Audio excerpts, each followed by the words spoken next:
All right. Welcome, welcome, welcome. What is up, YouTube? What's up, Techno fam? Trying to do your Techno Dad here. And I got a special live stream for you today, along with a special guest. This is Brian from Whisper Status 74. What is up, Brian? What's up, China D? Thanks for having me on, brother. Of course, of course. I can see some people in the chat already. Ricardo, what's up? Steve, JB, keeping up with the Joneses. What's up, Tristan? And everybody else say what's up, what's going on. And now, if you guys don't know Brian's channel, Whisper Status 74, check out the link in the description. That'll take you right to his channel. And of course, subscribe, of course. Yes, please. Thank you. So this whole video, you guys that are watching, I see they're saying, oh, you know what? Where's the chat? Boom. There we go. So yeah, still trying out this new Melon live streaming platform. So bear with me if things are slow. I'm still trying to get used to it. Yeah. Tristan says, what's up? So Brian had a video out where he went over to Best Buy, and yep, you were kind of going on about, is it the right time to buy a TV? And so I was just like, hey, let's do a live stream. Why not? Because this is a confusing time right now. What Absolutely. Are we in? The end of February, right? And springtime is usually when the new TVs start being released. Yep. Is that right? Yeah. So what do you think? What do you think, Brian? I know I personally told everybody to pass on the 2020 TVs if they were like really wanting the HDMI 2.1 features. So, is it wise to get a TV now at a discount and, screw those features, or I don't know. What do you think? Well, I think now more than ever, we're going to be beta testers for what's to come. I think we saw that last year with the LG CX line. They were updating, and Sony's displays updating and promise features. So for many of us looking forward, we're still looking at promised features for a lot of these panels, and we're still seeing only one HDMI port on certain companies. Some of you don't have new consoles yet, so you haven't gotten your hands on it to see 4K 120 in action, to see if that's something you really want. Me using it, I can tell you I can't go back. So my opinions changed slightly a little bit from last year, China D, when we were talking about, do you need HDMI 2.1? I do love the experience, even though it's very limited on the Series X and PS5, but it's something I need, and it's so important for you to know what you need. Right. That's actually a very good point, Brian. You got to figure out what you need, right? Yeah. Otherwise, you're like, oh, I want to buy a TV. Okay, cool. Well, what kind of technology do you want? Do you want LCD LED? Do you want OLED? Or do you want mini LED? Or whatever else is being released this year? So there's just that. And then do you need it for gaming? Do you need it for movies, TV, streaming? Yeah. Well, and do you want to be a first generator, for part of a first generation of brighter OLEDs, or a first generation of Samsung mini LEDs? Do you want to be the beta tester for that? We saw that with TCL 8 series, where that was, it was really crushed blacks initially. They did figure it out, as you know, Chana D, and then a year later, they kind of figured it out. And then the TCL R635 came out. So you're in second generation. So we're really attracted to them. We want to jump in, but we're really going to be beta testers more than ever this year with HDMI 2.1 and with mini LED and micro LED. Or not micro LED, I should say brighter OLEDs, at least brighter for Sony. OLEDs. Yeah. Now, Brian and I had a long-ass conversation on Friday, which was awesome. And, I told you, like, my biggest thing about my 2019 OLED was, like, it was unnaturally bright, right? It comes in at 850 nits, and as much as I wanted to sell that or do whatever with that 65-inch, I wanted to move to 77-inch, but I'm like, I don't know. I think I don't want to risk getting a TV that's got 700. Yeah. So it's a tough call the way things are constantly changing. And what LG did with the 2019 to the 2020, we lost DTS encoding, Yeah. and a lot of people don't really care. But if you're using eARC, right? If you're putting your source directly to your TV and eARCing over, well, that means you're only limited with the CX to Dolby Atmos. Whereas if you had anything that was DTS:X or IMAX Enhanced, which is delivered on DTS, will go through the 2019 OLED no problem. But it won't go through on the 2020. So, man, well, I think it's confusing. I see you're thinking that with even licensing fees. People will say, why don't these companies have more than HDMI 2.1? Why don't they have more than one? Why didn't CX re-up the DTS encoding? And I think you'll find they have to do the math and say that's probably not worth it. Most streaming apps don't have that audio codec. Mm-hmm. So I think that with HDMI 2.1 inputs, there has to be a cost to having more than one. There has to be a cost to having it be 40 gigabytes per second versus, I don't know this for a fact, I'm just guessing. There's no other reason to not include more than one. Or to your point, they had to do the math and said, I don't want to pay this licensing fee to DTS. Similarly, that we see where Samsung doesn't feel like doing Dolby Vision. Yeah, right. No, totally. Oh, Kanga, this is a live stream. Oh, there he says, never mind. So, yeah. There are a lot of factors. When you're doing when they're creating this TV thing. And is there a difference between 40 gigabits per second and 48? They say, it's the panel depth, right? 10-bit, 12-bit. But I know Vincent, was it Vincent? I think it was Vincent. He said that, or was it FOMO? I forget. With the 444 chroma? No, it was about, you can't have Dolby Vision and FreeSync Premium enabled at the same time on the Xbox with the C10. So I thought, and I'm just speculating, like maybe that could also be a bandwidth limitation, right? Could be. There's a lot of stuff we don't really know, which is kind of messed up.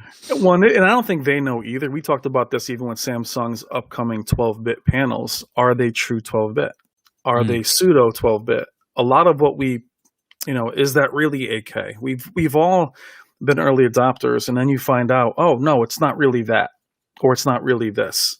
So that's kind of where we're really beta testers, especially this year with the consoles, the GPUs, streaming being more prevalent, and it just and like Cyberpunk, the video game, we'll take care of that later.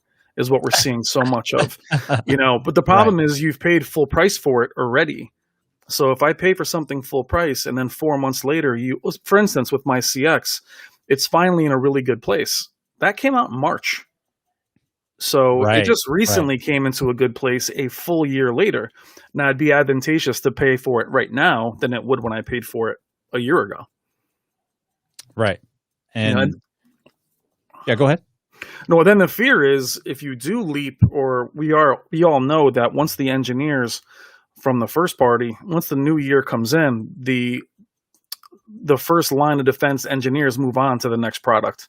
Then your second tier is in charge of updates for older panels. So all of us will be left behind with the second tier engineers that are handling the updates. They've already moved on to 8K is what I'm saying. So you have to make sure they take care of your display before they move on. We've seen that with the Sony 900H. We want to make sure that's taken care of before you bring in a whole new group of TVs, because they will eventually stop updating them.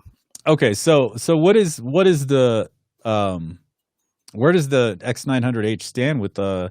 Is it good to go now for 4K or 4K 120 gaming, or are we still waiting on something? It's been good for 4K 120. I think there were some issues with blur. What they were waiting for was auto low latency. They're waiting for VRR probably. VRR, and from what I've heard, that's all gonna roll out in the spring.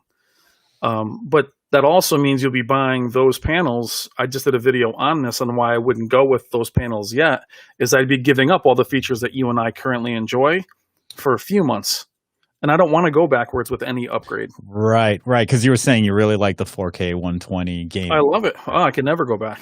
Can never go back to it. Yeah, I mean, I kind of like it too.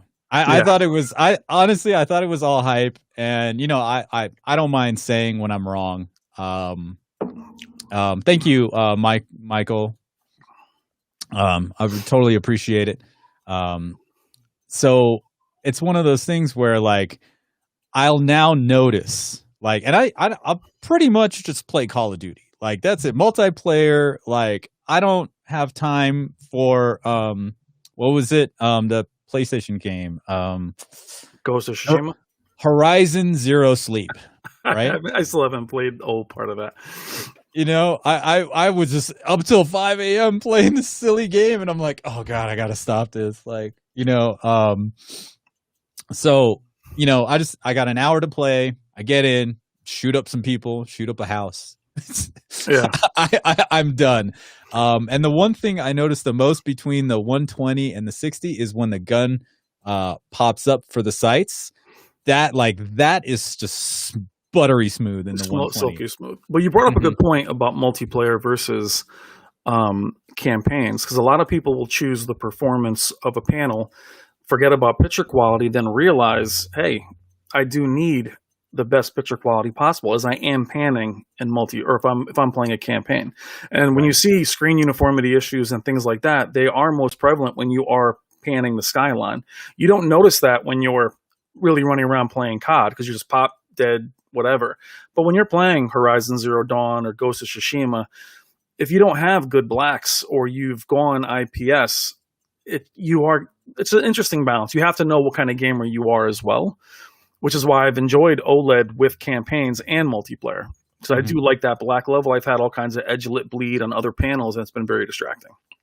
Yeah, no, I know we talked about this. I had the Panasonic Plasma, the VT series. Didn't you have one of those too? I had the ST60. Okay, right. And you know, OLED is just the natural progression, right? Mm-hmm. And actually, did I tell you why we got rid of my Panasonic? No. Oh, dude. All right, so my wife was all pissed off, right, at the teenager for moving things around in the pantry, and so she opened the door, and like one of the like a little canned tomato thing came and fell on her foot. She's like, ah, and she takes it and she throws it. What is this doing in the wrong place? And throws another one, and that second one bounced and then hit the center of the TV, and then it just started. And I was watching, and I just saw the picture, just a black ring from on a VT60. Oh yeah. I'm like, oh my god, is this the gas escaping the panel?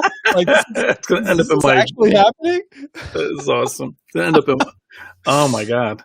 Oh, we only had it for like 3 years. Oh, they were really expensive too. Yeah, like 3,600 or something like that for the 65. That's 65 inches. Yeah, that was the last generation too. Yep. Yeah, it was. So yeah, then I made the move to an E6 OLED, which is funny. I actually found it for $3,000 on eBay from a wholesaler. And I know a lot of people are like, dude, you bought your TV from there. There's like no warranty. There's no this, there's no that, you know, and I did take a risk, but, everybody was selling it for $3,900 at the time. And then when it got to Black Friday, they dropped it down to $35. I'm like, oh, I'm still saving $400. Screw it. You know, and there was definitely less risk back then to buying panels. There was very few things that could go wrong. They either turned on or they didn't. Now there's a million things that can be wrong with them, especially with HDR really shows a lot of the flaws that we couldn't see. Back then, your plasma, either it worked or it didn't. Yeah. And that was it. Now you're like, oh, is that dirty screen effect? Is that posterization? Is that dead pixels? Is that, and I think HDR and making these panels thinner has really brought those things to light. They're more noticeable now than ever. Yeah. I mean, and to Michael's point here on screen, why do we have to deal with firmware updates all the time? And that's I've been asking this question for a while. And I would say hold off on buying a TV until the promised features are actually added, right? That's my strategy is just to wait. I know a lot of people like to, they got money burning a hole in their pocket. Like, I got to spend this now before the wife has me buy another fucking couch or something. Yeah, you never know. But you know what is firmware updates were usually an operating system thing. A few years ago, they never affected picture quality. Right. But we have seen that where Samsung disabled local dimming in gaming, did change, well, not disabled it, but crippled it. We saw with the raised blacks with the C9, the CX, we saw the lowered peak brightness due to an update. So they are altering picture quality now. Or they are taking presets away. I remember the Sony a few years ago had all these presets, and then they did an update and they disappeared. And you're like, don't take away. So, I mean, you almost are better off taking them offline. If you get them, it sounds ridiculous because you can't use the smart features offline, but you are better off taking them offline if you're really happy with where they are, or disable automatic. Right. That's what I do. I've made a few videos throughout the years. Actually, it was just one. It was just one, and it was do firmware updates break TVs? And my whole strategy, even with AV receivers, I put that on auto. I take the auto update off on everything. My 4K, my Oppo 203, it's auto off. I turned it on the other day. It's like there's an update. I'm like, phew. You're scared of it. You're like, no, I'm like, time out. So, yeah, I think it's kind of, they use it as a crutch. Like they have their, these companies have their deadlines to hit, and they're like, we need to get this out as soon as possible. And it kind of sucks for us, really. Like you said, guinea pigs, right? Yeah, well, it can. Or beta testers. Yeah, but you go downstairs and I remember my Samsung KS9800 forced an update, and I was happy with the picture quality. I was happy where it was once it took the update. Now I'll never think that they're doing it on purpose. I don't believe in crippling displays. I don't think a manufacturer does it on purpose. I just think like any other update, they fix one aspect and they hurt another. Right. And unfortunately, in real time, you're stuck with a lot of times a very expensive piece of equipment, and it's a disheartening. It's why I started the channel. Having defective TVs, it'll destroy you because you're spending thousands, right? And no one cares in your life. They're like, your wife's like, so what? Just watch it. And you're like, when you really can't. No. Yeah, but like you gamers know that you'll have games on hold until that TV gets to a place where you want it. You're not going to play it if 4K 120 is not working or if HDR is not functioning properly. Like, why play the game and complete it if you know it's going to look better next week? That's some pretty hardcore stuff. I'm not that way. Yeah, right? I'm a big gamer. Like, I have the graphics guy, by the way. So I big love graphics guy. Yeah, no, I got that from our phone call last week. The Vizio OLED is in my bedroom, right? So I can get 4K 120. I just can't get VRR. I have 4K 120 HDR, no VRR. Yeah. I'm okay with that. With that, right? My wife passes out around between midnight and 1 o'clock. Boom! I'm right there playing. No volume, no nothing. So, I guess to me, it just depends. I'm the type of person like, I just want to get in there and play. I'm just going to do it. Right. Yep. And when and the master bedroom's where I keep the 55-inch TV. So whether it's, so that's where I usually do my testing. Right. And I have my wife as a great, second opinion. She's like, I can't hear this. Why is this so quiet? Or this picture looks, she's now like picky. Yeah. Mine don't even care. They're like, be all right. It's like, this does not look good. She'll tell me that. I don't, or we're having some trouble with the receiver upstairs. She's like, oh, this thing kept turning off. And of course, she wants to do stuff with it, and I'm just working or I'm, typing something or shooting something. So they're using the TV a lot. And I'm just like, thank you for calling tech support. I just run upstairs, move some things around. Okay. Like, right. For some reason, the Roku wasn't working earlier today. So I had to go figure that out and what was wrong. Swap HDMI cables, then went directly to the TV. I'm like, oh, something's wrong with the receiver. What were we talking about? Oh yeah, firmware updates. I've heard a lot of Sony ones recently are breaking eARC. I have an eARC video. Right. Yeah. So the Sony A8H, which was like the first video of yours I saw. So great videos, by the way. If Yeah. you guys don't know, Brian checks out TVs like in his living room, and Yeah, I'm just guerrilla style, just real world. I did that. Shane from Spirit Change and I did that one at Value Electronics. We did it was one of the mini shootouts versus the CX. But I want to touch real quick what you said about variable refresh rate is yeah. the marketing behind it, screen tearing and all that. When it comes to consoles typically have built-in VSync in game anyway.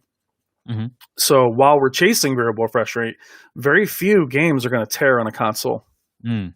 So I rather have the 4K 120. And auto low latency mode really just throws your TV into game mode.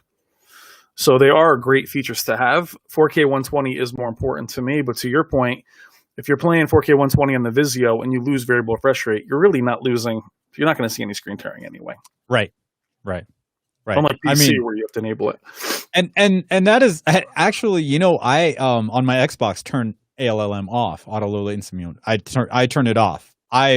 Because I'm just persnickety. Is that nitpicky? Yeah, don't push me there. Yeah.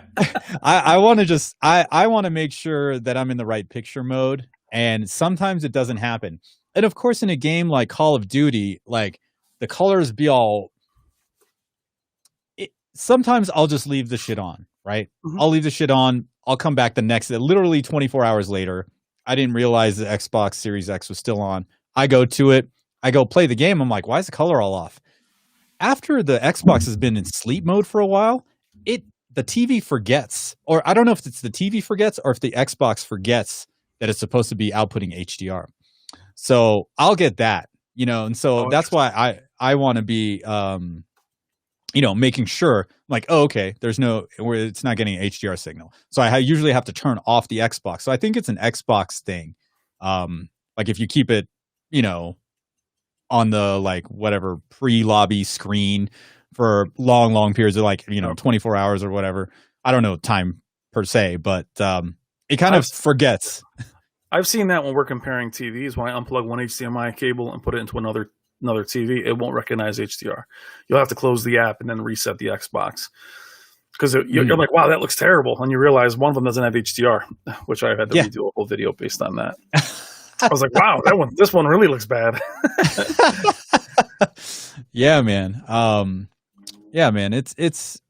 It's crazy, all these little things. And that could just, that's just a handshake issue, right? It's like, at least it could be to where all these, like Kanga was saying in the chat, like there's a lot of stuff going on with these TVs, it's almost like an AV receiver now. It's got a whole bunch of shit to do.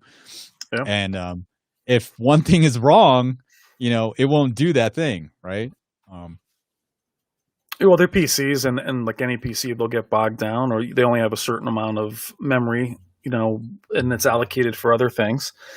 So I'm not really, I don't know. It's just, I wish you can just buy, like they did with some of those old panels, buy a panel with the stuff you want, and then say, look, I don't really do, use it as a display only almost. Right. Like Vizio did a couple of years ago. Leave the antenna out. I don't care about that. I'm not plugging a cable into it. Let it just be as fast as possible, but who knows? Yeah. I mean, we're all just kind of learning and growing with all this technology. But you mentioned before about the Best Buy videos. I want to touch on it quick. Even as you go into Target, a few years ago, you could walk into a Target, a Walmart, a Costco, and there would still be some high-end panels there. Now you're lucky if there's anything. So even in Best Buy, we're seeing less things that you guys can see with your own eyes. The TCL was never, I just saw a TCL 8 series that was on display in the corner of Best Buy in the video that you saw, but that TV was nowhere to be found. So for a lot of you guys, you have to take a leap or wait for them to be thoroughly reviewed. The problem with waiting for them to be thoroughly reviewed is because of the updates that we're talking about, the TV's never complete. Right. So you can't really give this TV a review. For instance, I had the opportunity to take the 900H home, and I didn't, because I didn't see the point in doing a video on it until I was able to use the Xbox Series X on it, right? And it never came. So unfortunately, we're saying we're paying full price, and like we're all saying, I'd wait this year more than ever. I'd wait. I don't know how the 4K lineup's going to look. You're seeing Samsung's 4K lineup is cheaper, and people feel that it's a bargain channel. The problem is it's a bargain because they're phasing out 4K. They did the same thing with 1080p, if you remember. Right. They were cheaper, but all the features were stripped from them. Mm-hmm. So now, do you go 4K or do you go 8K? And I haven't seen a benefit in 8K with the TV. I have the Q900R. Right. Gaming on it is awesome, but then you're back to 30 FPS, which I can't. So you're never gonna. You know what I mean? It's just I find it's a really weird spot this year. Is what I'm saying. So then, okay, scenario time. First, thank you for the super chat. Totally appreciate it. DM. Is the Panasonic HDMI AVR chipset issue fixed? No, it is not. It's not on the Denon either. Yeah, I just got the Yamaha V6A and tested it out just to be sure. People have already said it doesn't work. Xbox Series X, we cannot pass 4K 120 HDR through the Yamaha. My PS5 is bricked. So I can't, this is my video that's releasing tomorrow. So I can't test the PS5. However, the PS5 did work 4K 120 HDR through my Marantz AV receiver, which uses the same chipset as the Yamaha. So I would imagine you're okay with the PS5. Do you have? I have the Denon, the X7, the 11 channel. 6700. Yep. Okay. So the Xbox One X will pass through. It'll show it all checked. But then when you go in to change the resolution to 120, it'll just blank out and go back. They'll go back to 60. How about your PS5? PS5 I haven't tried. Okay. Yet. Well, I mean, I have the SR7015, which is pretty much the same thing as your Denon. So it does work. And we noticed, I know Vincent made a video about it too. If you pick up I like the new info screen on the 2020 Denon and Marantz, because not only do they give you an audio one, you press info again, you get a video one, you see what's coming in, what's going out. And the FRL was only 32 gigabits per second bandwidth, 4K 120 HDR coming in through from the PS5. So if the PS5 is only putting out that much or taking up that much bandwidth, it's not maxed out. So interesting stuff. Who would have thought? So all this but a lot of talk about the PS5. I guess you had an issue with yours about that being a half baked console. About, oh my God. It not having issues or stability issues from a million different YouTube channels and forums, and that's what we're all saying. So while many of you are waiting, a lot of people are waiting for new TVs and new consoles, and you feel like you can't be, you know what I'm saying? So it's a lot to buy in one shot, and I don't know. I mean, it's just hard because people are saying, okay, well, I have this, but we all bought those receivers with 4K pass through. And yeah, it passes 4K through, but I need everything else now, so I can't even use them the way I wanted to. Yeah, right. My UB820's there plugged through it. One thing, I had 8 freaking HDMI ports, so eARC has become very important. It actually has, and that's what with the 2020 Samsung TVs, they gave you one HDMI 2.1 port, which was HDMI 4. And they didn't tell you, right? It just, on the back of the TV, it has a little controller by it. So they don't tell you in the instructions. They don't tell you anywhere. It's funny. My buddy, Andrew Edwards, he had I think the 8K that you have also from last year, right? The 900R. 900R, yeah. Mm-hmm. So he had that as well. And he's like, hey, man, which HDMI port is the 2.1? I'm like, I think it's HDMI 4. How could does it not say? He's like, no, it doesn't tell me anything. So my friend Jennifer Galla, who's in the chat, who's a creator on YouTube as well. She produces movies and everything. She's the one that told me on Facebook it's 4 because I was like, I couldn't, and it's on the the separate. The separate part that they have with the HDMIs, and I was just like, I couldn't find it, and I had a hard time enabling it as well, which is interesting for us. Right. But some of these other places have the eARC and the HDMI 2.1 on the same port, so they feel they're losing that other HDMI 2.1. So, well, see, here's the thing. My video about it was, okay, so now HDMI 3 is the eARC port, right? So if you were okay with one console, if you were just getting a Sony or you were just getting the Xbox, boom, HDMI 4 and then eARC HDMI 3 to whatever receiver you have, or even just ARC, whatever, you're getting audio out. Mm-hmm. The problem is if you decide to upgrade later and get let's just say the Yamaha with 3 HDMI 2.1 ports actually worked. Mm. Now where are you going to plug in that receiver? Into the HDMI 4 port or to the eARC port? Because now you have to make a decision. Yeah. Right? Because if you use, and I mean, this is a lot of ifs. Yeah, but I use them all. Yeah. So I have the CX. I have 4 of them. I have the eARC one for my receiver. Then I have the PC, and I have 2 consoles. So I'm already used up. You're already done, right? Yeah. And it kills me that, again, to your point, I can't use all of the HDMI ports that are on. And why did they only put one HDMI 2.1 port on the freaking receivers? Makes no sense to me either. But and when Yamaha came on the Daily Hi-Fi show, or actually we were on the Daily Hi-Fi show, and I just had my email up, and all of a sudden I get a email from the Yamaha guy. Hey, we just announced our 8K receiver with 3 HDMI inputs. So I was like, oh, $600, 3 HDMI inputs. People are totally going to buy this thing. Yeah. And then it suffered the same fate as the Denon and Marantz. But as far as the TV manufacturers go, I think that was maybe they thought they were doing the best thing by doing the HDMI 2.1 as port 4 and then eARC as port 3 so people can eARC or whatever. Yeah. But when they got a receiver with multiple 2.1 inputs, then they would have to use the eARC port, which isn't 2.1. So my hope is that for 2021, minimum of 2 HDMI 2.1 ports, one of which being the ARC port, so that there's flexibility, longevity, or whatever that means in electronics these days. It's over already. A few years. 5 months. 6 months. But you know what I realized too, and I was probably late to the party with this, is that I was still using optical cables for my gaming because I had a Pioneer Elite receiver that didn't have 4K pass-through. So I was enjoying all my movies with surround sound 7.2. I was going to upgrade to Atmos, but I wanted to wait for 4K pass-through. But then the new consoles released without optical, which they've always had. So a lot of people with older sound bars couldn't even hook up to them. Oh, that's right. So, no, I mean, I know that's a little too late to talk about that, but then even upgrading to Atmos, I enjoy Atmos.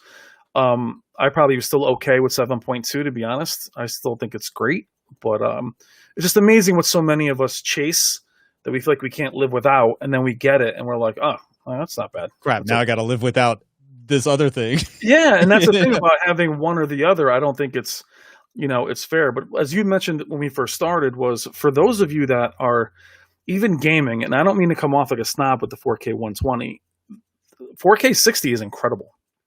And many people that have consoles that don't have PCs have never, ever experienced 4K 60. Yeah, a solid 4K 60. Yeah, so I'm a PC gamer. I've been playing 4K 60 for a while, but the fact that many of you are already going to skip over 4K 60 and only go 4K 120. So my point is, well, we were talking about this. If you can go with the best picture quality possible, then go performance. So I think you guys would love for it. I'd rather see you get, like last year was the 950H versus the 900H. Many people went for the 900H, even though they can afford the 950H, they still went with the TV that had less picture quality because of those features, when the game mode on the 950H is amazing and their pixel response is phenomenal. It looks gorgeous. But you took a compromised picture quality for features. Do you follow me? I'd rather see you guys go picture quality first. If not, then buy a monitor, get 244 hertz, and just be lightning fast for $400. Right. Well, I mean, the HDMI 2.1 monitors are more than that, though, right? Yeah, I mean they're more than that, but you can. But you know what I'm saying? Like you can get a much faster pixel response with an IPS panel versus a TV. Yeah, no, definitely. That's definitely true. But what you said, I actually did the opposite, right? So at the 2019 TV shootout, Sony A9G, won over the LG OLED, the C9. I went with the E9 because even though the picture quality was not as good, I mean, we were still splitting hairs about it. But I went features over picture quality. Right. Yeah, I wanted the HDMI 2.1 ports. And at the time I had no idea full bandwidth, capped bandwidth. It wasn't an issue back then. So I kind of lucked out, and that's why I don't want to give it up. Well, and that would be a tiny compromise, and I'd like the C9 better myself. Even Okay. I like the saturated look of LG that year, but many of you are looking at the new Sony's. The A9G is now starting to fall, and that panel is incredible. So the AAH, again, if you're not needing these features, it's going to be a nice time to buy. A lot of these TVs, the Q90T, all the ones from last year, because I do feel like 4K next year, or I should say this year, I just don't trust it as much because I know 8K is being pushed at us. So Right. I do think there's a lot of good deals to be had in the next few months. Not right now. You're not going to see them budge yet, but as they begin to release. As a 2021's release, and Yeah. you're saying from someone that maybe needs a TV, someone that their TV just happens to break, or someone that watches TV and movies, probably a good time to buy. If you're not concerned with these hyper fast gaming features, probably not a non-issue, right? Well, not only that, but I mean, gaming on the AAH, the A9G, the 950H, I've done all that. It's phenomenal. And Yeah, me too. because it's built in VSync, you're not going to see screen tearing anyway. So what I'm trying to say is that I would rather see you get better picture quality and still enjoy 4K 60 than chase these other features down the road. Do you know what I'm saying? Like, so I'd rather see you save the money, and I would rather see you go larger for the same price. That's the best part about going last year, is you can actually maybe get a whole size larger. I don't want to see people go with a size down. I know some people in my community have bought 55 inches because they wanted, a couple gaming features that they didn't even utilize. And now they could have had a 65 or 77 or 75.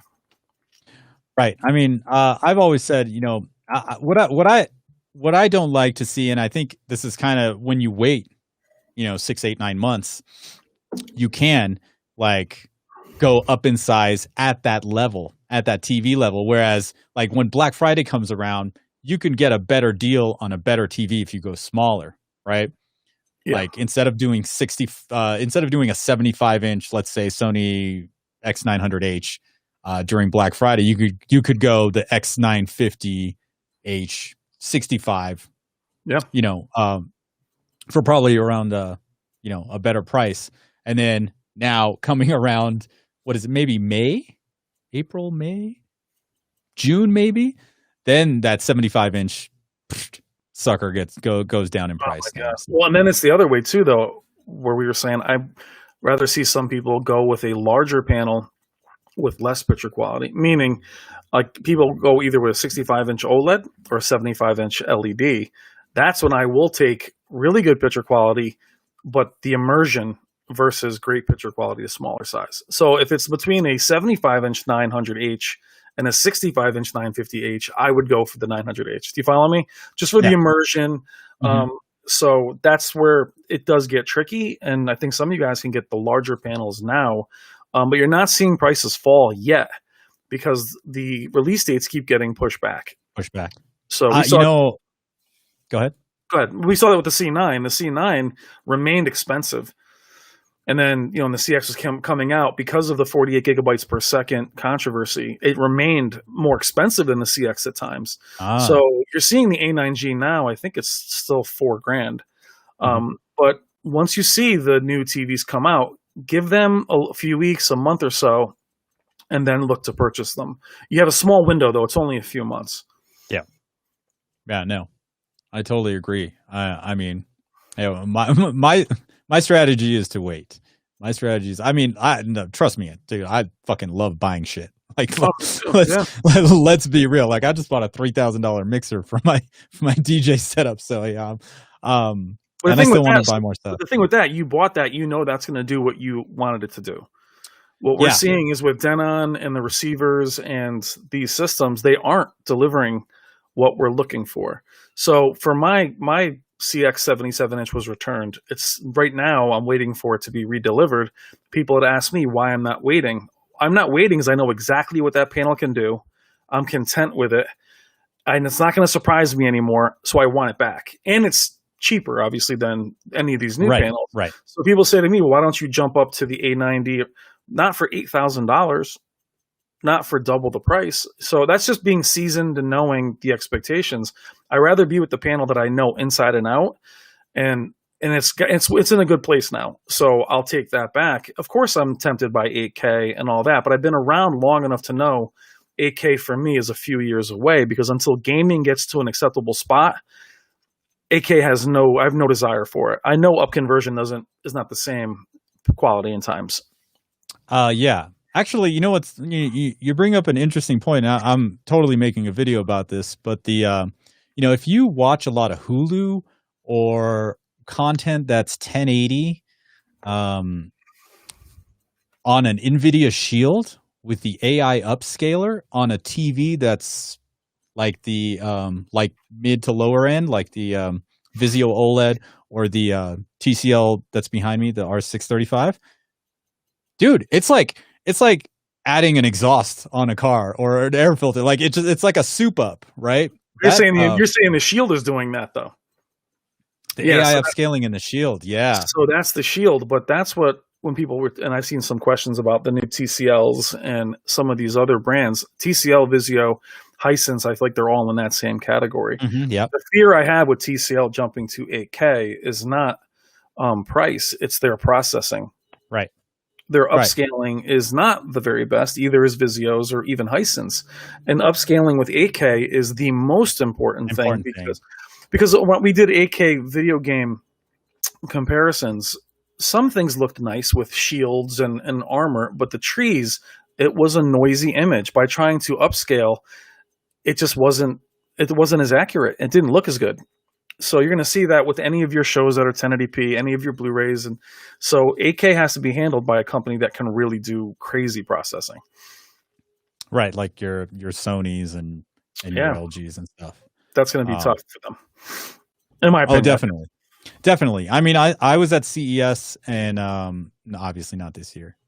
And the native, like, what was it? The 88-inch OLED from LG, the ZX, with the native 8K content, fucking gorgeous. Yeah. Oh my gosh! Like, I just wanted to like kiss the stupid TV in the showroom floor there. Absolutely. But and even the Samsungs look good with native 8K content. And then I was coming back and I went drove through Reno, went to the Best Buy, saw 1080 content on their Samsung 8K, and I'm like, oh, garbage. Yeah. So, but how many of us remember having your first 4K panel or your first HD panel? We were talking about that. I'll never forget.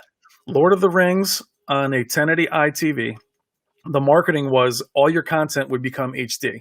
So I'm popping in Lord of the Rings DVD with the, look like a big encyclopedia. I was like, wow, that's terrible. and I did that with 4K and the Xbox One. And then the Xbox One S. I'm like, okay, this is HDR. And I sat and realized this TV was so much brighter. And the upscaling of 900p was horrible. It was never going to look HD. And I don't care what people say that, up conversion. No, it doesn't really make anything look better. That plasma at 1080p, I promise you, that VT60, put 1080p on that and put it against any TV that we have now at 1080p, and that plasma beats it with native 1080p content. Yeah. Native. I 100% agree. 100% agree. But then I'm saying you're going to take that and go 8K. It's gonna be noisy. You're gonna see aliasing everywhere. Oh man, people are complaining about film grain in 4K movies. Oh, so that's so interesting. There was a great article called "Going Against the Grain," and a guy wrote it. I think it was Forbes, but he was talking about when 4K first came out. That all the 4K movies they did like a blind test with people, and everybody preferred the 1080p image because 4K really brought out the grain. So older films you're seeing now, 4K Blu-rays that are older are actually being released very cheap. I think they know they can't make them look much better than they did at 1080p. Right. So 8K is another step beyond that. Yeah. And I know they're just doing, it's just marketing. 8 is better than 4. That's really, no, it definitely is a numbers game. Do you remember when the trend was to get a faster motion interpolation?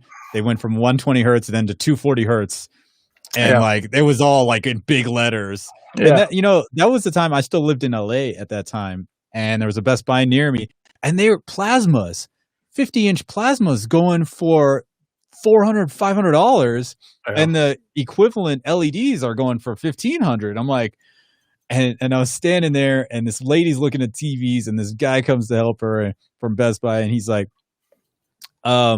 she's like, which one should I go with, an LED or a plasma? And I'm like, God, please say plasma, please say plasma. He's like, go LED. I'm like, It's funny. I wish I had a camera.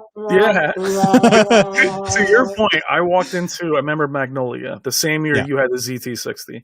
Yeah. And they had one right next to a pretty bare bones LED at the time. And in the showroom, the LED it just caught your eye. Right. The plasma looked like it was in standby mode, but it was where the TV was. It was the other day when I saw the Z8H in the store, I grabbed the remote. It was on Vivid. So if you put things on Vivid and you step back 20 feet, that one's going to catch your eye. Yeah, right. You try watching a movie on it, you're like, it's like a trick. It's like a trick. It is. And a lot of times they were cheaper. So OLED went through the same thing earlier. You had the earlier OLEDs. They were the same way in the showroom. But I just think now is with all the new technology, you guys can't get in the store, and I'm in the store for you, but I'm telling you, there's very little to show you guys because even Costco's not carrying high end. No more Vizio Quantum XP series in store. Target had nothing in store. Best Buy has very little. So it's very hard for you guys to actually get your hands on these and see these panels. Yeah. Yeah, that's definitely a problem. I mean, I've always said, and this goes with audio stuff, as well. If you're looking for a TV, try to go look at it. If you're looking to buy some speakers, try to go listen to it. Yeah. And it's it's increasingly harder to do so year by year. I mean, and on top of that, there's the COVID nonsense. Yeah. But even reviews, I've already seen Samsung reviews on these new panels that we haven't even seen yet. Full reviews on not newspapers, we might get newspapers, but on websites, and it's all surface, knowing that's not a real review. So it's not like our things where they're giving you the numbers and everything else, but it's like you have to really sift through the really high-end publications to see what they really think. And so it's very hard for you guys to buy now. You are buying blind. And it's hard for me to do, hard for us to do. It's very hard for the regular person who just wants a TV right now, who's listening to us. Yeah. You have to know what you want and then differentiate what you think matters to you. But it's right. Then you got to wait. My approach is, budget, viewing environment, and viewing habits. Those are the things, set your budget. Viewing environment, is this going in a dark room, bright room? My living room, 7 big ass windows. 3 in the afternoon, bright as fuck. I still have an OLED in there. But that's because of viewing habits. I'm watching TV at the dining table. So I'm like, you're off angle. I'm way off angle. Any TV that's LED that's been there that I had to review sucks. Yeah. Meaning the color shift, everything's messed up. So that's why I choose OLED. For the bedroom, I'm okay with an LED because it's usually dark, pretty much straight on. And the fact that my wife needs the TV on to go to sleep, so that fucker will be on like overnight. Yeah. So, sometimes you don't want to burn it in. Yeah. Even though the burn-in thing has gotten a lot better. Yeah, it's one of the things. But the mini LED conversation, and even the LED, I'm an LED lover at heart. I love specular highlights. I love the Z9D. I love the Q9FN. When you see the explosions like Batman versus Superman, you see those flames, they do pop so much better on an LED, regardless of contrast ratio. Yeah. However, it seems like after the Z9D and the Q9FN, black level just wasn't their concern anymore.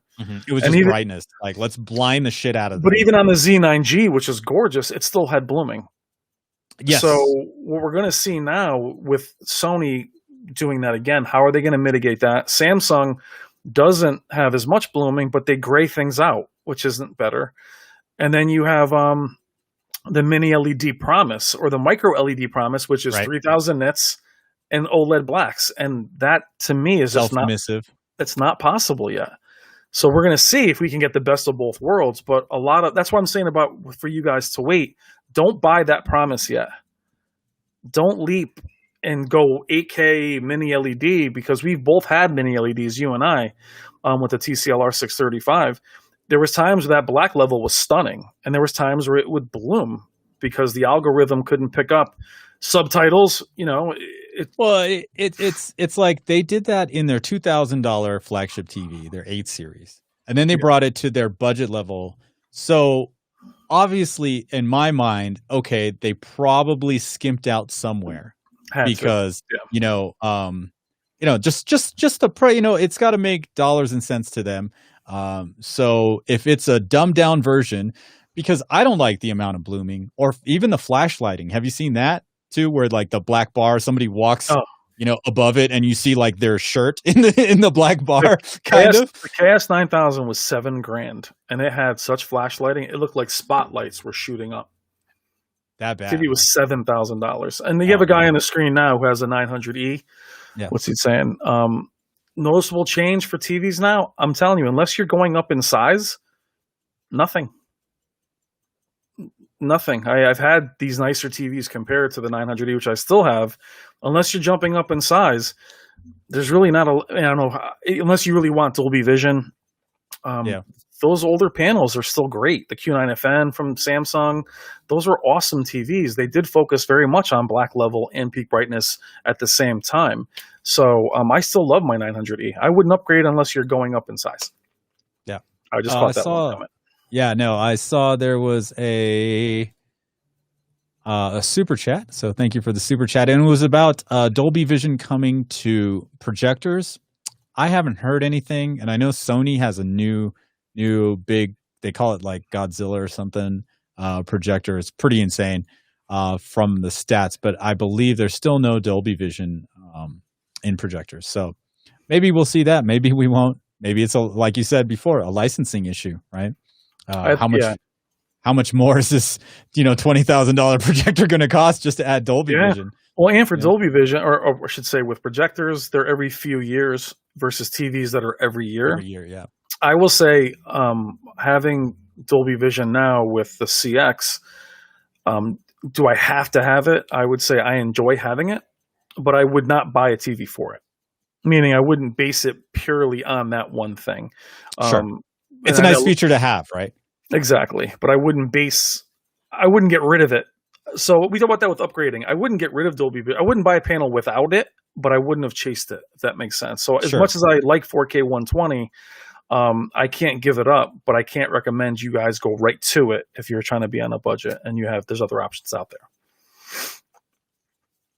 Gotcha. Yeah. Yeah. Let's see. Man, it's great. Dude, hours almost up. Holy crap. We're flowing right now. I know. It's great. It's great. Just like our phone call last, what was that? That was like 3 hours. Yeah. We're like, oh man. We should have live streamed the whole thing. I was like, I still hadn't slept. I was off a graveyard shift. So before we head out, why don't we talk about your name and the Kurgan? If you guys noticed the Kurgan on the thumbnail, that's because that's Brian's.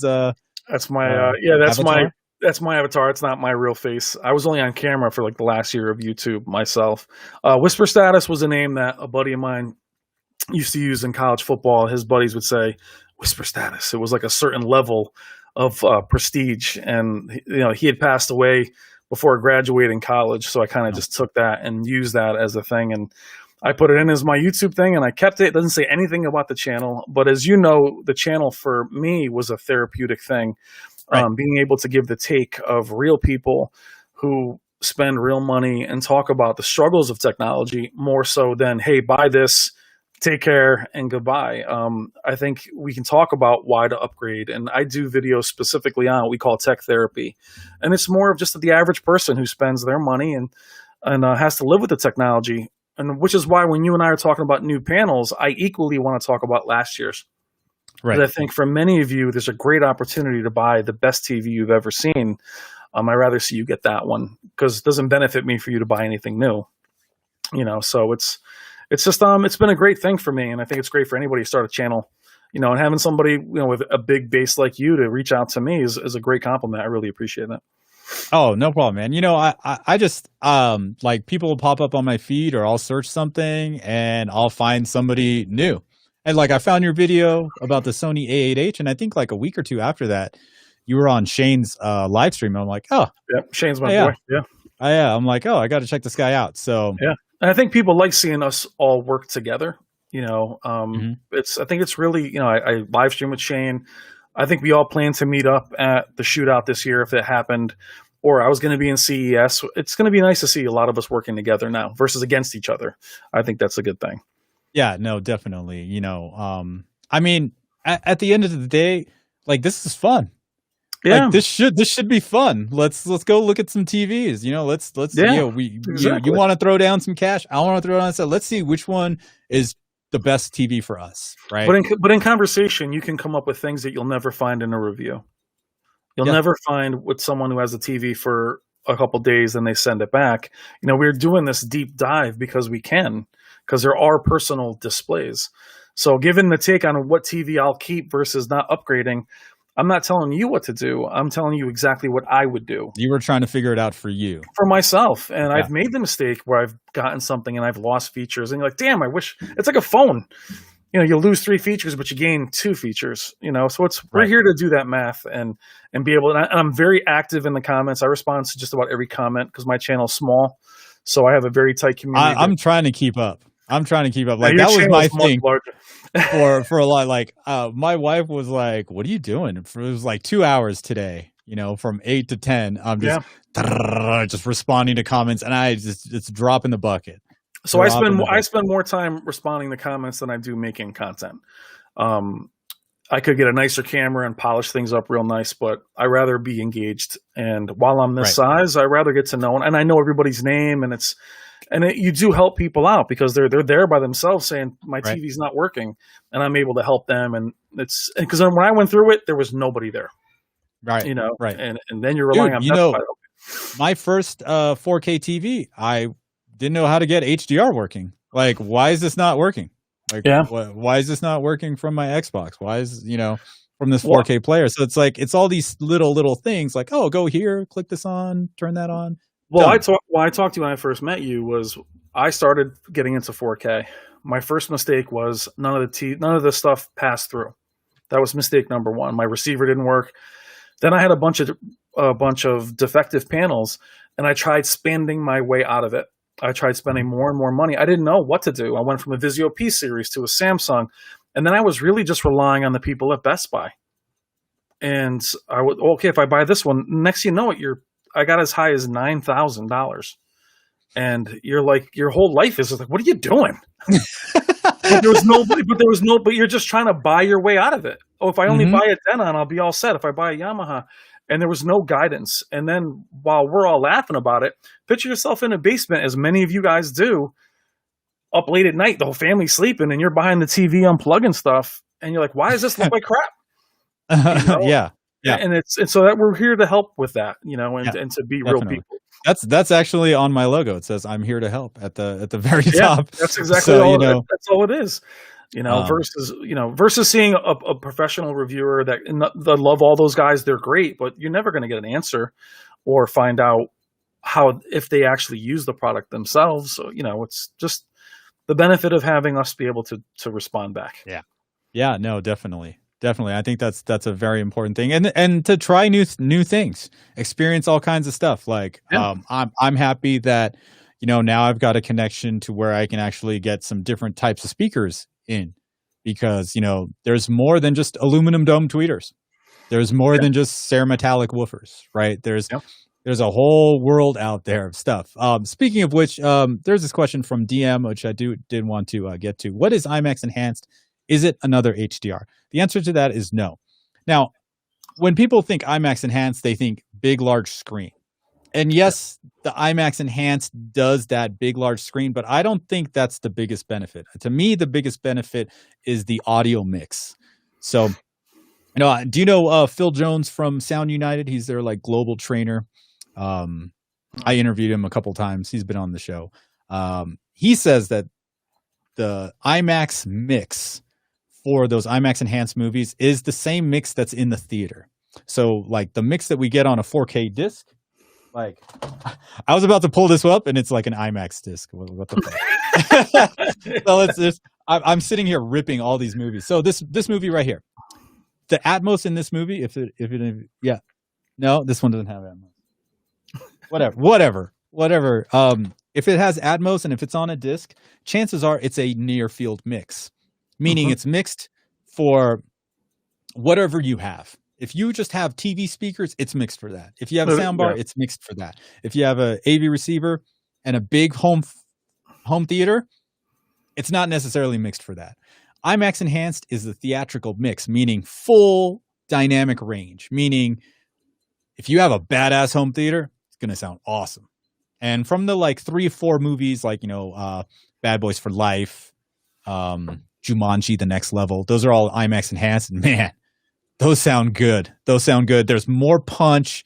It's deeper than the Atmos counterparts. Gotcha. So DM, I hope that answers your question. It is not another HDR. I think what as far as HDR, we've got HLG, HDR10, HDR10 Plus, Dolby Vision, Technicolor. Yeah, I think Samsung's trying to do like an HDR10 plus Extreme or something. Plus. Oh, A plus. It's some plus thing. I mean, I've seen HDR10 plus. I haven't really noticed a big difference with it. Yeah. No.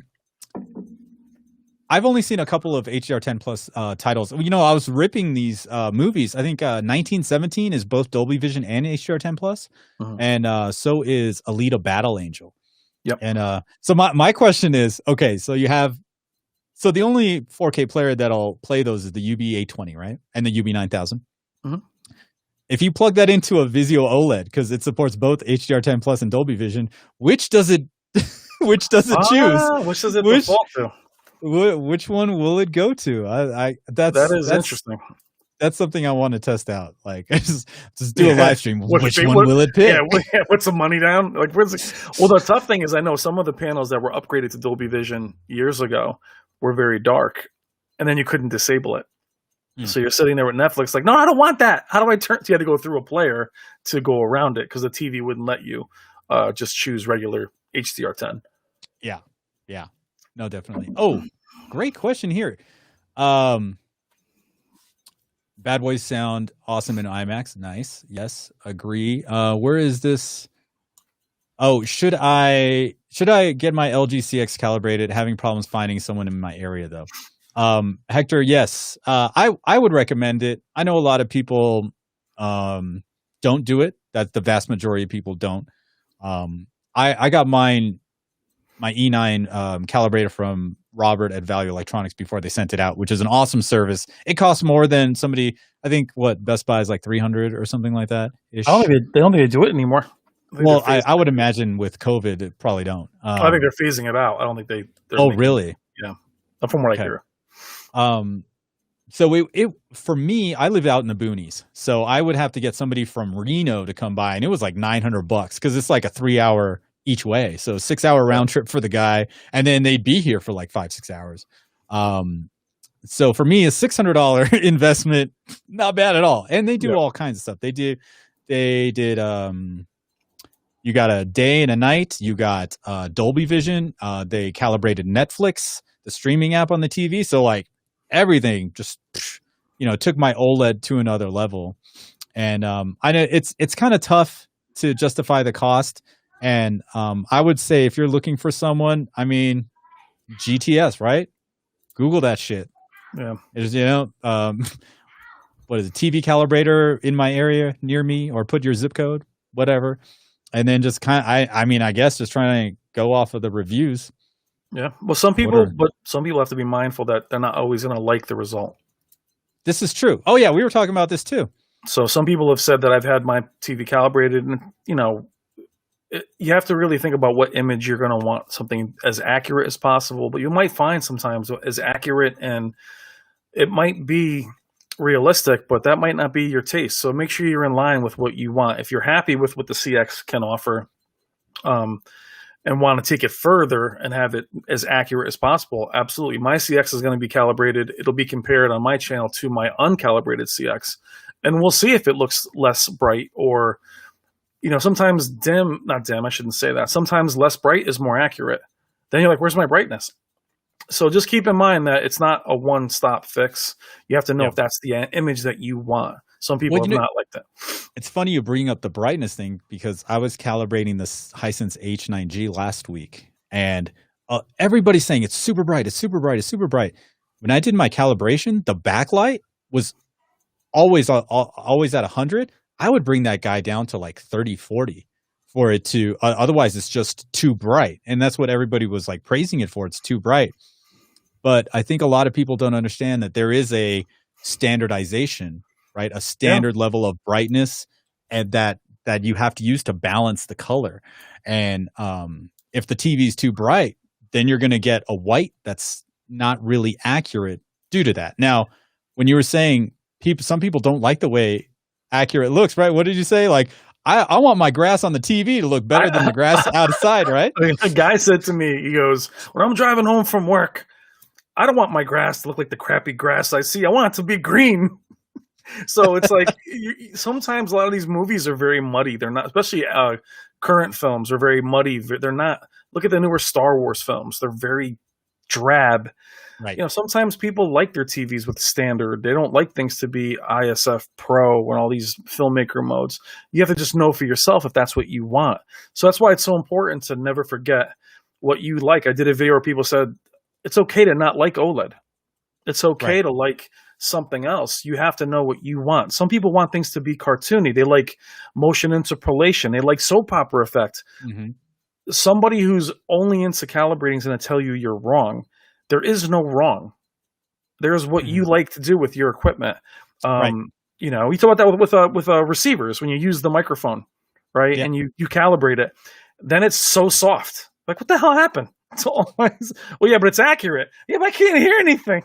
Or the biggest thing is after calibration, they got to turn it up to like -20, -10 to like get any volume. And that's because you've calibrated to where 0 is like reference level. So so a lot of people don't understand kind of how that goes. So but even movies being mastered to a few hundred nits. Yeah. And here you and I are chasing for the last number of years. We all wanted 4,000 nits. That's what we wanted. That's what I was told Dolby Vision needed. You need it. I need it. I got to have it. And then when I first got my first OLED, I was shocked at how bright it was. I was like, wow, that thing's pretty bright. 600 or 700 nits. Yeah. So my CX, I've never sat there and said, oh, this thing's not bright enough. I don't know, you know, so, but again, that goes back into dark room. I can't recommend that for skylights, but it's, I don't know, it's very interesting. Right. You know, the funniest part, like 3 in the afternoon, 4 in the afternoon, my wife and kid are always watching the darkest fucking show ever. And they're like, can I get this brighter? So I just slap it on Vivid and they're like, can it get any brighter? I'm like, geez, I don't think so. My plasma was a mirror in the living room. I was like waving to it. It was a mirror. But we talked about this with the shootout, Chan. It was that I think the shootouts should be LEDs versus LEDs. Let them shine. Don't make a Q90 look like an OLED. Make them, but I know they want to be that. What's the name of the reference monitor you talk about? That Sony reference monitor? BVM 3030, BVM 1000. I don't know, the Sony BVM. I don't know. Yeah, so if we take all of us and we sit in a room and we look at that monitor, I promise a lot of people are going to go, is that supposed to be that good? I mean, like you're gonna miss what you see at home. So sometimes accuracy, not the best thing, or not what everybody wants. Everybody wants. I mean, sometimes you want a cartoon to look like a cartoon. Sometimes you want those Marvel movies to look cartoony, or Gemini Man. Sometimes you want some of that to look next level, you know. And it's again, that's you knowing you. I like it in the middle. You know, I like punch. I like saturation. Well, when I make things too natural, I'm like, my plasma was very natural. One of the things, one of the reasons why I didn't review so many TVs in 2020 is because I wanted to learn how to calibrate them, right?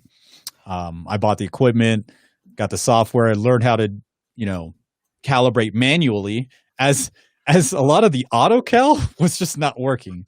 Or like I let it go for like 2 hours. I'm like, nothing's happened. I'm like, I don't think this is working. So you're done. You're like, oh crap.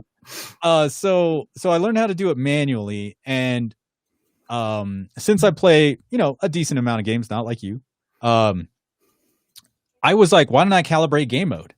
Because this is something that professional calibrators don't do. And when I tried it, Now I know why. It fucking sucks. Like, it is a pain in the fucking ass Yeah. to calibrate game mode. And the Samsung Q90T 2020, I think is a great TV, nice and bright, punchy colors, great resolution. Game mode was off the charts bad when I measured it. I got it to look accurate, and I went into a Call of Duty game, and man, that shit looked like ass. I was just like, oh, like I gotta do some wiggling around. So I found, bumping up the gamma like 2-3 points finally made it like on point. And even though I measured it again and the color shifted a little bit, like it's really hard to tell with the naked eye, like some of these changes, because they are so subtle. But yeah, accurate doesn't mean it looks good. It's just accurate. So. Well, and you brought up a good point, though. I remember even with TCL had that THX game mode. Yeah. And I thought it was fine, but people were buying it for that reason. And without us all being able to go into the store, it's hard to know what a game mode will look like. To me, Sony's game mode looks incredible. Just their game mode. It's actually very accurate out of the box. Like I think it looks, but my Sony, that 950H, if you took the CX out of the box and the 950H out of the box, I did a video on it, and the 950H smashed it. Just the way, as good as it looked. Now, once you messed around, I don't mean calibrate, but messed around with the CX, you were able to make it look better because of the black level and everything else. But the 950, the Sony's game mode just looks amazing. Samsung's game mode, to me, again, because they want to be faster and low latency, they do compromise picture mode. If I was to come up with an idea, I would say have cinema picture mode for your gaming, your regular single player, and then do performance game mode like Vizio does with their fifth. So have one that's fast and doesn't look great, and then have one that looks beautiful, because washed out is terrible in a game like Horizon Zero Dawn. Yeah, no, great ideas all around. And I mean, I think I bought Dirt on both consoles, the new one, and just watched. I didn't even play. I just watched the intro movies and stuff like that, just to get it started, just to get an idea. And man, they look so good. It looks so good. I mean, if you're the bottom line is, if you're going from a 1080p that you've had for like 8 to 10 years to something in 2020 or 2021, chances are you're probably going to love it. You're going to see a huge improvement. Yeah. Yeah. Like, I think a lot of this, what you and I are doing, we're like, okay, marginal improvement every year. But when you're someone that hasn't upgraded a TV in 5 to 10 years, 8 years, whatever the thing is, you're going to see a huge jump, no matter your price point. And yeah, you might get a little bit of blooming, you might get a little bit of banding, but you might also not notice that shit like we do. Yeah, chances are you're not. You know. But you said it best. Coming from plasma, I went from plasma to bright LEDs, and I was allergic to blooming because I'd never really experienced it before. Oh, right. Mm-hmm. So it's the other way. If you're somebody who's into super hyper bright LEDs, and then you jump into a OLED and throw it on your wall, it might not have the same, or ABL might be something you'll see playing hockey or soccer. So there's all these things to think about, but there is no ring to rule them all. There's not one that does it all.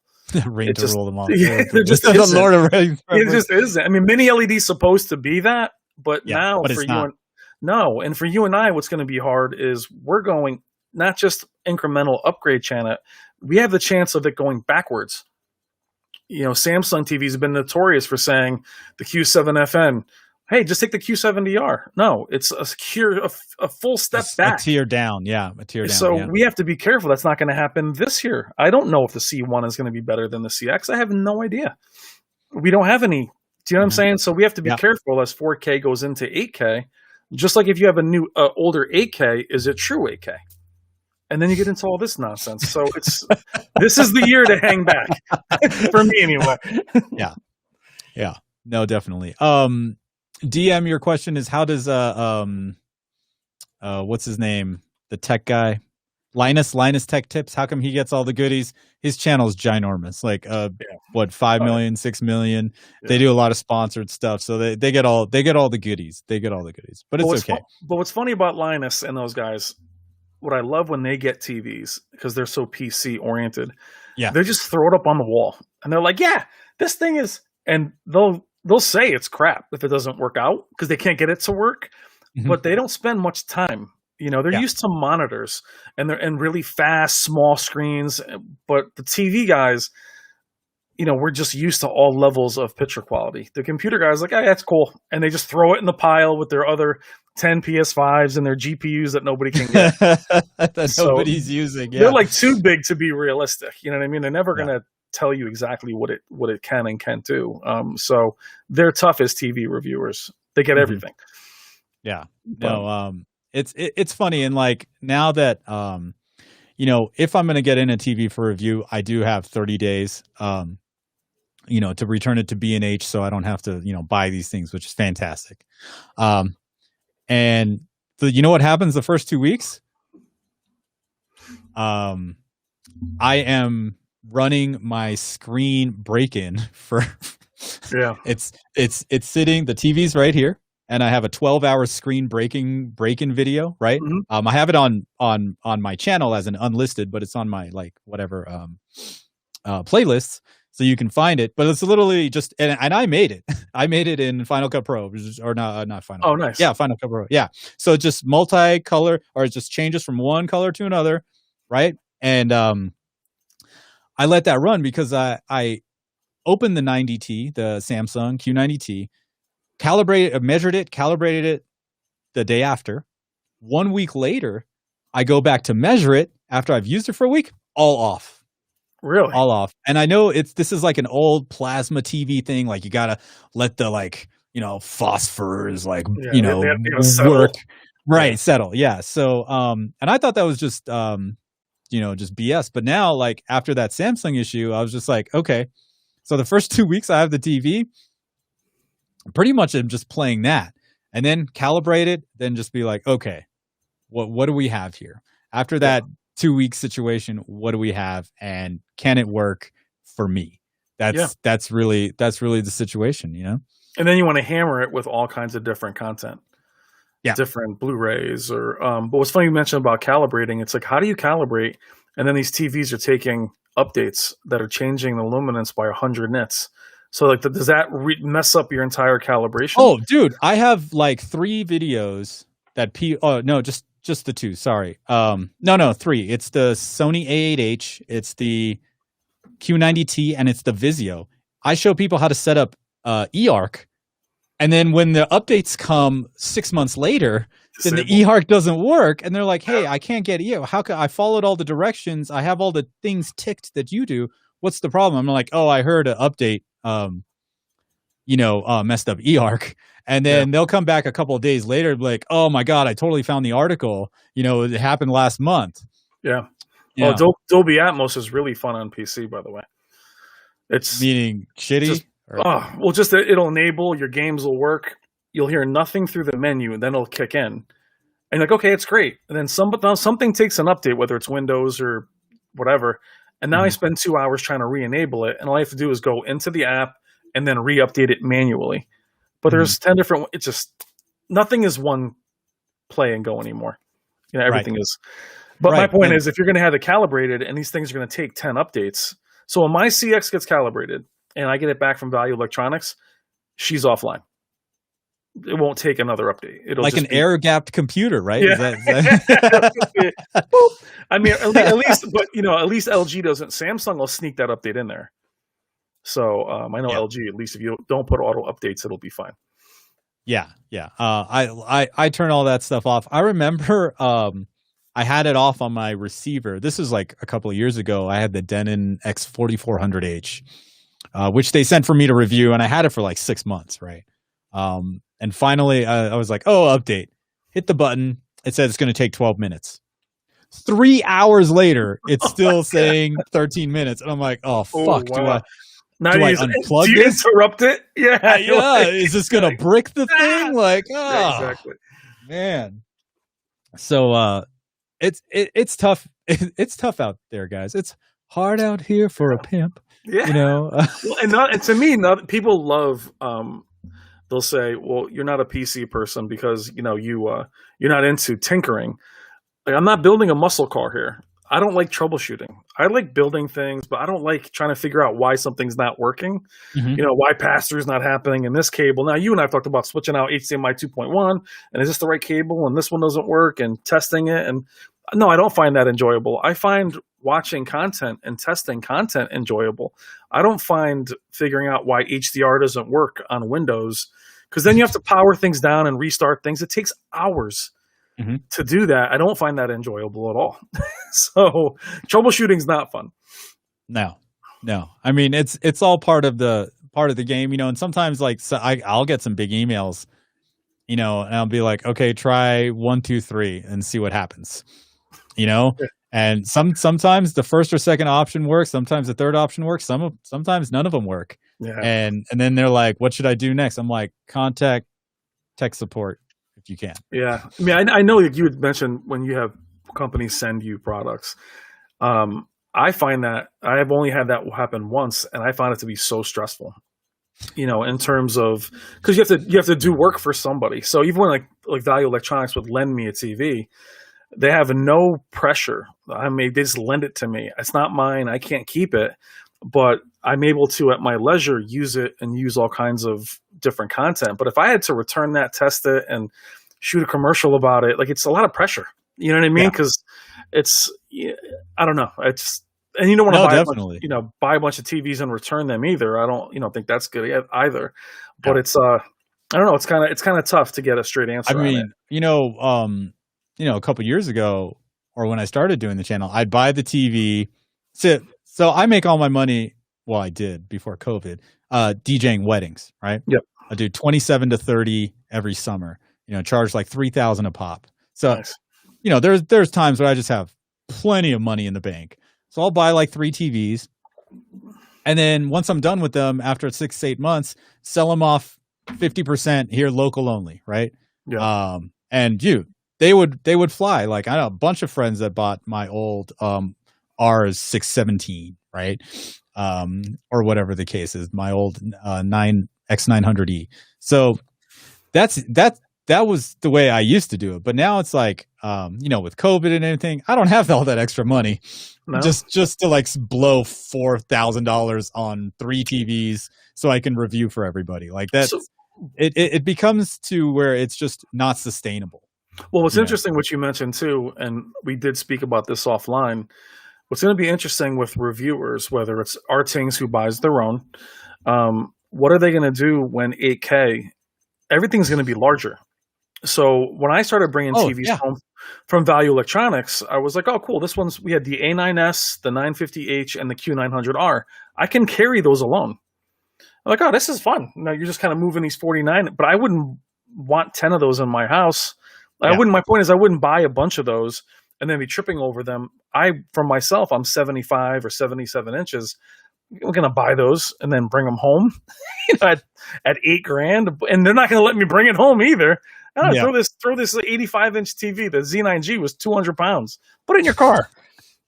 So I don't know what they're going to do with reviewing, because if you remember those really large panels, Z8H, Z9G, 900TS, they weren't thoroughly reviewed.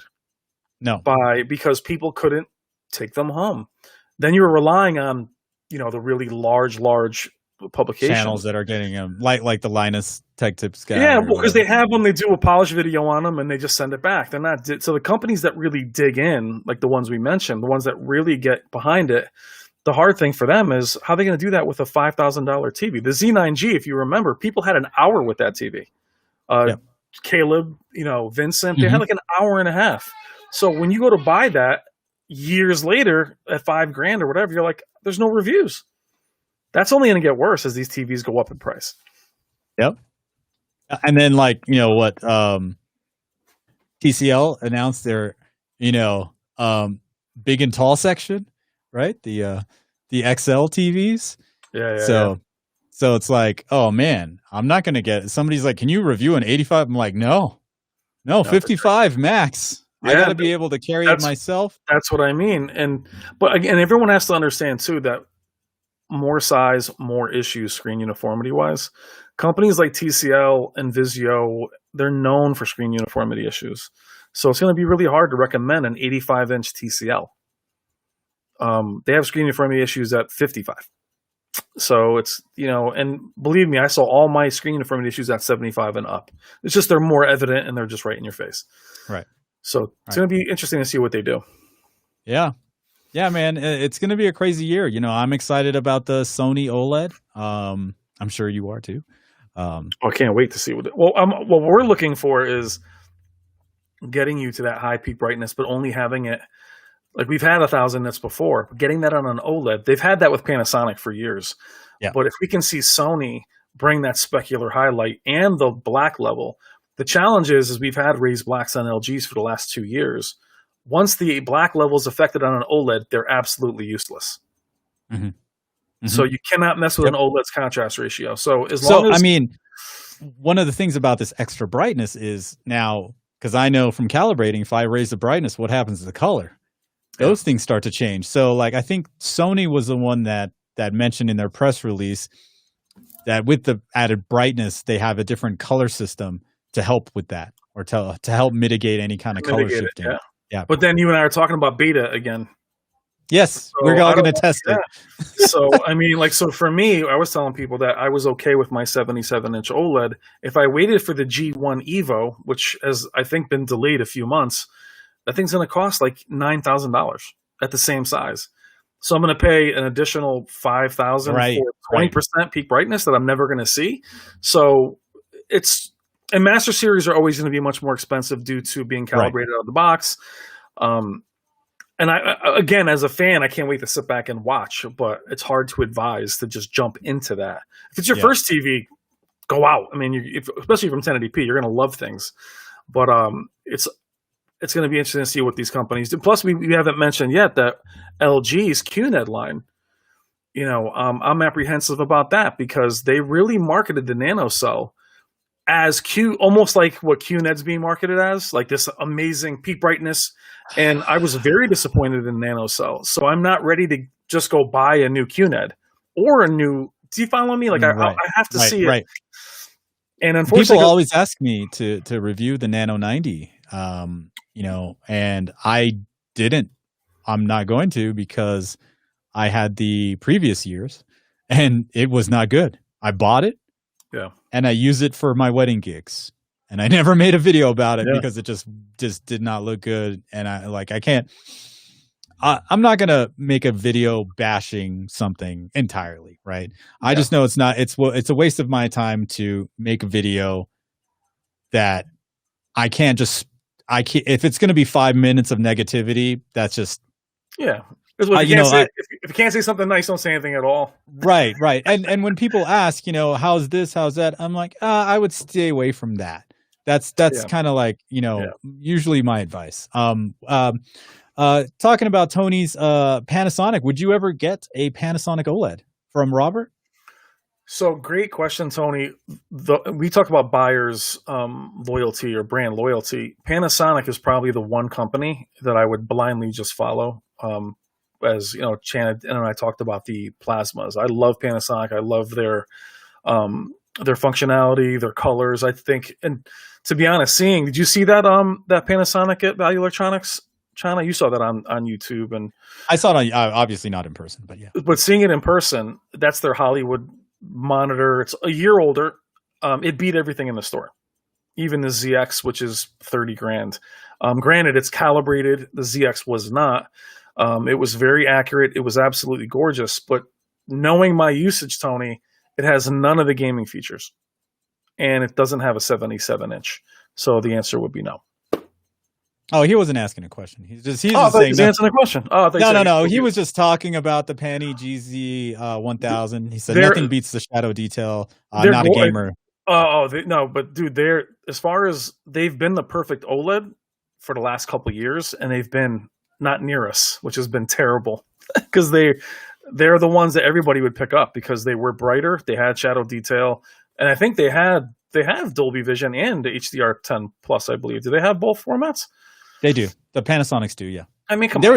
They were the only company, and then Vizio came out with their OLED that was the only company in the US, and then Panasonic decided to sell here. So now you have two OLED options that have the four major HDR formats. always a good thing. I always wished LG would adopt HDR10 Plus, and I always wish Samsung would adopt Dolby Vision, just so that it was. I'm the type of person like, okay, this one has 2 HDRs, this one has 4. Yeah. Well, I guess depending on what I'm watching, where it's coming from, maybe I should get the one with 4. You know, if they all just had all of it, God, do you know how much easier that decision would actually? Would it be a easier decision, or just add more, add more options? Well, he will say to me, "Hey, like if that was Tony asking me a question, I mean, I would have given him in a comment 4 reasons to move forward and 2 reasons to step back." And but it is the best one out there. But there's so many buts. It's a lot like cars. There's only, you've said speakers before. There's so many options with speakers.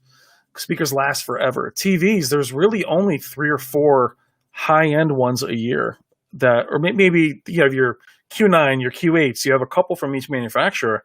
That's it. So once you get to the A9G or those other ones, there's nowhere else to go. There is no 80,000 unless you get TVs made custom. But there's those features. My point is, if those TVs don't have those features, they don't have them. There's nowhere else to go get them. So that's a little defeating when you're like, yeah, but I really want a Sony and I want it to have VRR. You're like, they don't have it. I'm sorry, they don't have an HDMI 2.1. They will this year, which will make it very interesting, but they're going to be expensive. A lot of stuff's going to be very expensive. Definitely. All right, last question from the chat. Oops. Boom. Would you guys recommend the 85-inch Sony X900H, Brian? I just bought one. So I have one, at least I got one for my wife's company for her work. I do recommend it. I think the 900H is a great panel. I think it's, especially at that size, when I'm in the store, it is very vibrant at that size. I do believe larger panels are brighter. I think it's a great choice because it's such a good value. And there is a point to where value just really pumps up. It almost raises the score, right? We mentioned that the T-Cell R635, great TV. The value of it made it an amazing TV because it didn't kill you. So to have an 85-inch TV at that size that will have HDMI 2.1 features at some point, I think it's a very good choice, especially for the money. Is it the best choice at 85? No, it's not. But I'm guessing if you're looking at it, that's what you can afford, and there's really nothing in its weight class that can offer you. And price to performance, you're saying. So I would go with an 85-inch if you have the space, 900H over a 75-inch 950H if you have the space. If you really want 85 inches, I think you should go for it. I think it's a good panel. And you can get it from Costco and those places that have a more comprehensive warranty to protect yourself. Oh, yeah. All right, one last one. Is about 2021 TV, Sony TV, does it have 4K 120 with Dolby Vision? I would say probably not. I think Dolby Vision is mostly catering to movies and other content that's going to be 24p, 30p maybe. But yeah, what do you think? Because Sony TVs were capped without it last year, right? They couldn't do Dolby Vision and 120 at the same time. Oh, I see. Was that the thing? I mean, I know on the Series X and on the CX, they're all checked off. But I don't think you're going to see 4K 120 content. I think there's a few games, but I don't think it'll be. Oh, you know what? It's because they are going to add Dolby Vision in game for Xbox Series X, so maybe that's what they're asking about. It could be, but then you're looking at maybe 1 or 2 titles. At least this year, maybe it'll be 3. but then, what's funny is by that comment though, think about it. Well, hey, we're gonna have 4K 120. Yes, by the time we have 8K 60, I'm gonna have that 4K 120 for you. 3 years from now, right. So it's like a lot of us that chased Atmos to have 2 movies that played it. So it's. I don't think you should. I mean, I don't think it's a priority, is what I'm saying for these companies. In the way Sony handled the gaming, they're thinking to themselves, well, I'm not going to put it on my high end. What high end people are playing games?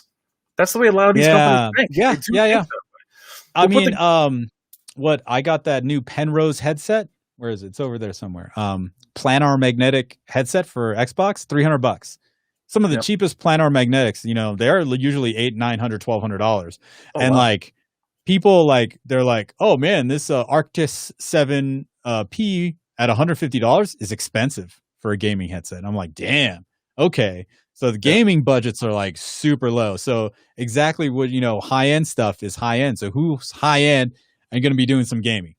Maybe maybe me. Vast majority of people, not really. But when I went through that's Samsung KS 9800. That TV retailed for $12,000 at 78 inches. I got it for $9,000, stupidly. But when I contacted Samsung, their response was to me is like, "Why are you gaming in it?" I'm like, "Well, I have a blue line." They're like, "Well, why would you?" And it's fine for gaming, but my point was, I think when the engineers are in that room, they're like, "This is idiot spending that much money for video games." And they're like, "But why? Yeah, but why? Why would you do that?" But then they clearly don't know that GPUs are $2,000. Like they're thinking about Sony. A lot of these companies, they really aren't together. Sony Pictures does not talk to Sony video game, PlayStation people. They don't communicate. A lot of people will tell you that are really in that industry. They don't care what the other one thinks. Sony wants accuracy. The PlayStation crew, they're not on the same page. They do things differently. And I remember Panasonic, and I thought it was so arrogant. They're like, no, we don't want to do Dolby Vision. We believe we can do better HDR than Dolby Vision. And I was just like, wow, okay. I guarantee you, and I guarantee you that's what Samsung thinks. Right. Samsung's like, I'm the number one seller. I think they are the number one seller in the world. I think TCL is like behind them, but they're basically saying, I'm not paying for that. We have HDR10 Plus. And who are we to say no? But I think the gamer thing, the 900H, I think Sony said, look, we'll put those features on our affordable TV. But why would you not put it on the Z8H or the Z9G or these TVs that were $15,000? I was going to buy the Z9G from Robert at a discount because it was used. I didn't buy it. It didn't have the gaming features, but was so expensive. And it's 8K. It doesn't have any of those features, but the 900H does, where I can go buy a steak, some tires, milk, and a TV. That's available there. But I couldn't get it on a Z9G. Yeah. So I think Sony thought, well, we'll put that in our lower tier. That's fine. Which... Yeah, I mean, I thought it was a misstep to just not include the ports and maybe 4K 120 support on the A8H, at least one of their OLEDs from last year. Yeah. So because I loved playing in the A8H when I had it in my master bedroom. Yeah. It's gorgeous, yeah. And the A8H had some upgrades over the A9G, but yes, it did. It was like the new kid on the block, kind of, right? But because it wasn't a master series and it didn't have HDMI, put it this way: we walked into Value Electronics and the A8H was on the floor. It was out 2 weeks early. I was picking up my CX. Shane and I looked at it, and I'm like, maybe I'll just take this home. And he looked it up, and the first thing that popped up on the screen said, "No HDMI 2.1." And I was like, nah. Give me my C. Like it was that quick that it wasn't going to separate itself enough from the A9G, and between that and the 950H, it screwed them both. They crippled both of those panels, and they're both amazing. If you need an OLED, the A8H is still cheaper than the A9G in some cases. So grab it; it's fantastic. Yeah. Now, Michigan in the chat's like, wait, the A8H has 4K 120? No, it does not. I was saying that it was a misstep on Sony's part not to have at least one OLED from 2020 to have 4K 120. So, but I guess they got to sell us something new next year, right, Brian? Yeah. But I'm telling you, Michigan, if you run 4K 60 on one of these, you're not gonna. Yeah, it's gonna feel 4K 120. Is what I'm saying. Yeah, with the new consoles, man, like it's rocking solid 4K 60, especially the Xbox. So, yeah. But real quick, Janet, what's so funny is when you and I talked about what we thought a couple of years ago or last year about HDMI 2.1, when you really consider even these consoles, they still can't do native 4K 60. They're still struggling. It's a dynamic resolution. Yeah, so it's not native. It's checkerboardy rendering or upscaling. Yeah. The problem with checkerboard rendering and those techniques is they do create noise and posterization in our images. So checkerboard rendering looks like a hexagon sometimes. Like, what is that? But for those of you that were ready to run to that, now you're saying 8K. We're not even near 8K gaming. Now, NVIDIA can do it with their 2090 at 30 FPS with ray tracing off. Consoles are on another universe behind that. These consoles are already grossly underpowered. they're a big jump. I love them both, but they're already compromising 4K. You're going to start seeing more 4K 30, not more 4K 120.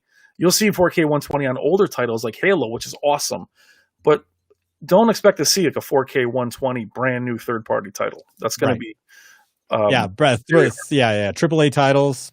30. You're back to 30. But my point is, for all of us chasing 4K 120, I enjoy it on Halo and multiplayer. Yeah, and I think it's great. But these new games that come out, especially with companies like Digital Foundry, they'll break it down. You'll see that these games are 4K 30 on medium if you're comparing it to PC. Have you played Ori and the Will of the Wisps on Xbox? I have a couple of videos on it. Oh, you did? Oh man, I heard that one is awesome in 4K 120. I haven't played. I bought it, or no, it's Game Pass, so I downloaded it. I haven't played it yet. So just to totally go in and undo what I just said, their 8K downsample to 6K looks fantastic. Just to make it on Ori. Ori has a 6K like downsample. It looks phenomenal. But on my channel, I have 8K gameplay. Unless it's native 8K, it does not look better at 8K. So at least from what I've seen, so it can look noisier. Now native 8K blows it away, but that's 8K at 2 frames per second. The freaking slideshow, So not playable. Oh man. Oh, you guys are awesome. Hey, DM, why does Oro Object Audio exist? Again, thank you for the super chat. Oro 3D, in my opinion, I've experienced it, sounds better than Atmos.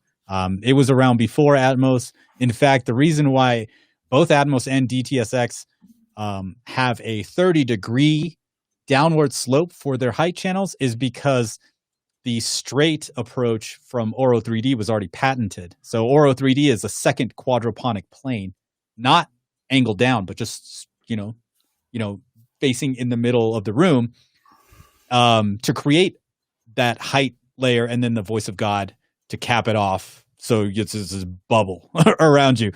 It's fantastic. I've paid $40 and $50 for a fucking standard Blu-ray to come from Europe just to have that Oro 3D, and that's really the big issue. But is the Oro 3D in as a codec, or is it matrix? So do you have to have a movie that supports it, or is it matrix? There's an upmixer, which actually a lot of Dolby Atmos movies sound better Oro upmixed. Because I think my Denon has Oro built into it, doesn't it? Yeah, the 6700H. Oh yeah. Gotta use it. You'd have to set it up in your ampersand a certain way, so it'll support all four Atmos, DTSX, IMAX Enhanced, and Oro. Yeah. I have a video up about it. And the Oro 3D upmixer makes like lackluster Atmos mixes way better. Like Bumblebee is a good example. Yeah. But isn't it funny, Atmos, when it's not doing anything, it's not doing anything. Oh, it's not doing jack shit. So when you're sitting there looking at the speakers, you're like, I remember when I first got into I'm all standing on the coffee table like. But if you remember back with Dolby Digital, because it wasn't discrete, everything was louder. Like your sub was always firing. And then when you got into discrete audio, you're like, I don't know if I like this better, because it had less punch, but it was more accurate. And Atmos is the same way. I'm like, shouldn't that be above my head? And I'm like checking to see if they're working. I almost rather have it matrixed in and have it sound more engulfing, but that's... Yeah. I mean, it all depends on who's mixing it and how much time they have a budget. I talked to a Dolby Atmos mixer for movies and stuff like that, like an independent guy. And he said that, a lot of it has to do with budget and time constraints. Yeah. So, all right. Great. I paid all this money for Atmos now. It doesn't work. I know. Right. Well, speaking of time constraints, look, an hour 45. This shit just flies by. Oh, you want to do an hour too? I know, man. We need to stop. I got to take a nap. I got work tonight at 11 o'clock.